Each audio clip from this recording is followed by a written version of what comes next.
അപ്പോൾ ഇന്ന് എൻ്റെ ഹസ്ബൻഡിൻ്റെ കസിന് കണ്ണൂർ ചാൽ ബീച്ചിൻ്റെ അടുത്തായിട്ട് ഒരു പുതിയ റിസോർട്ട് ഓപ്പൺ ചെയ്തിട്ടുണ്ട്. അപ്പോൾ ആ റിസോർട്ടിലേക്ക് നമ്മളെല്ലാ ഫാമിലി മെമ്പേഴ്സിനെയും വിളിച്ചിട്ടുണ്ട് ഇന്ന്. അപ്പോൾ നമ്മളത് കാണാനും അത് എക്സ്പീരിയൻസ് ചെയ്യാനൊക്കെ പോവുകയാണ്. പോകുന്ന വഴിക്ക് നഹദി മന്തി ഞാൻ നോട്ട് ചെയ്ത് വെച്ചിട്ടുണ്ട് കേട്ടോ. ഇപ്പോൾ ഭയങ്കര ഹൈപ്പാണല്ലോ, ഒരു ദിവസം പോയി കഴിഞ്ഞാൽ എന്തായാലും ഞാൻ റിവ്യൂ ഇടും. രാത്രിയായി നമ്മൾ അവിടെ എത്തുന്ന സമയത്ത് കേട്ടോ. അപ്പോൾ ഇരുടായിരുന്നു. അപ്പോൾ വേഗം ബെഡ്റൂംസൊക്കെ എങ്ങനെയാണെന്നൊക്കെ ഞാൻ ആകാംക്ഷയിൽ കാണാൻ വേണ്ടിയിട്ട് പോവാണ്. ലൈറ്റ് ഉണ്ടായില്ല കേട്ടോ. അപ്പോൾ ലൈറ്റ് വേഗം ഇട്ടു. വേഗം ഞാൻ റൂമിൽ നോക്കി. ഞാൻ ഫസ്റ്റ് നോക്കിയത് ബാത്റൂമാണ് കേട്ടോ. നിങ്ങളും അങ്ങനെ തന്നെ ആയിരിക്കുമല്ലോ. ഞാൻ ആദ്യം ഒരു ഹോട്ടലിൽ പോയി കഴിഞ്ഞാൽ ബാത്റൂമാണ് ചെക്ക് ചെയ്യുക. അപ്പോൾ ഒരു റൂം വെച്ച് നോക്കുമ്പോൾ രണ്ട് വുഡൻ അൾമാരാസ് ഉണ്ട്, 2 ഡബിൾ കോട്ട് ബെഡ് ഉണ്ട്, ബ്ലാങ്കറ്റ്സ് അതൊക്കെ ഉണ്ട്. പിന്നെ ബാത്റൂം ഓക്കെ ഞാൻ ഓൾറെഡി നോക്കിക്കഴിഞ്ഞു, സെറ്റാണ് കേട്ടോ. നല്ല ക്ലീൻ ആൻഡ് നീറ്റായിട്ടുള്ള ബാത്റൂമുണ്ട്. പിന്നെ ഇവിടുത്തെ ഒരു സ്പെഷ്യാലിറ്റി ഈ ഒരു പുറത്തേക്കുള്ള ഒരു ബാൽക്കണിയാണ് കേട്ടോ. സ്ലൈഡിങ് ഡോറാണ് ഈ ബാൽക്കണിക്കുള്ളത്. നമുക്ക് വേണമെങ്കിൽ ബാൽക്കണി തുറന്നിടാം, അല്ലെങ്കിൽ നമുക്ക് ഇരിക്കാൻ അവിടെയൊക്കെ ചെയറൊക്കെ ഇട്ടിട്ടുണ്ട് വരാന്തയിൽ. അല്ലെങ്കിൽ നമുക്കിങ്ങനെ ബാൽക്കണി ക്ലോസ് ചെയ്ത് നല്ല കർട്ടൻസൊക്കെ വെച്ച് നല്ല പ്രൈവസിയിൽ നിൽക്കാം. ഇങ്ങനെ ഒരു ഓപ്പൺ സ്റ്റേജ് ഈ റിസോർട്ടിലുണ്ട്. സോ ദാറ്റ് നമുക്കൊരു ചെറിയ മിനി ബർത്ത്ഡേ പാർട്ടികളൊക്കെ നടത്താൻ പറ്റും.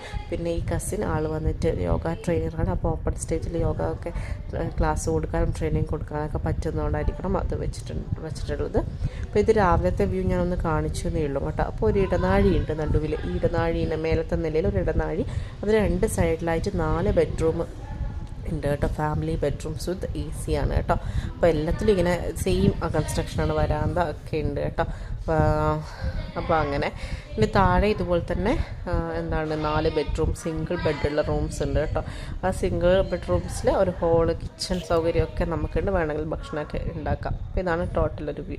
അപ്പോൾ ഈ ഒരു ബീച്ച് വന്നിട്ട് ചാൽ ബീച്ച്, കണ്ണൂർ, പയ്യാമ്പലം ബീച്ച്, മുഴപ്പിലങ്ങാട് ബീച്ചൊക്കെ ഭയങ്കര തിരക്കുള്ള ഡ്രൈവിംഗ് ബീച്ചുകളാണ്. എന്നാൽ ഇത് ബീച്ച് ഫെസ്റ്റുള്ള സമയത്ത് ഒഴികെ ഇവിടെ അധികം തിരക്കൊന്നുമില്ല. നമുക്കൊരു ശാന്തസുന്ദരമായിട്ടുള്ള ഒരു ഒരു ബീച്ചാണ് കേട്ടോ. നമുക്ക് രാത്രിയൊക്കെ വന്ന് ഇരുന്ന് കപ്പിൾസിനായി കഴിഞ്ഞാലും ഫാമിലി ആയിട്ടായി കഴിഞ്ഞാലും ഒക്കെ ഈ ബീച്ചിൽ വന്നു കഴിഞ്ഞാൽ നിങ്ങൾക്ക് അങ്ങനെ റിസോർട്ട് താമസിച്ച് കഴിഞ്ഞാൽ ഇവിടെ നിന്ന് നിങ്ങൾക്ക് ബീച്ചിൽ നിന്നൊക്കെ കളിച്ച് പോയിട്ട് അവിടെ നിന്ന് പുറത്തുനിന്നൊക്കെ കുളിക്കാനും വാഷ് ബേസും കാര്യങ്ങളൊക്കെ ഉണ്ടാക്കി കഴിഞ്ഞ് നമുക്ക് റൂമിൽ ഫാമിലിയോടൊപ്പം റെസ്റ്റ് എടുക്കാനൊക്കെ പറ്റും.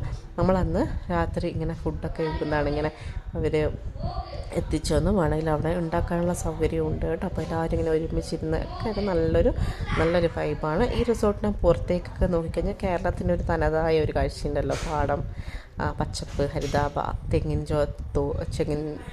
ചോല, അങ്ങനത്തെ കാര്യങ്ങളൊക്കെയാണ്, കൃഷി, ഇതൊക്കെയാണ് കാണുന്നത് കേട്ടോ.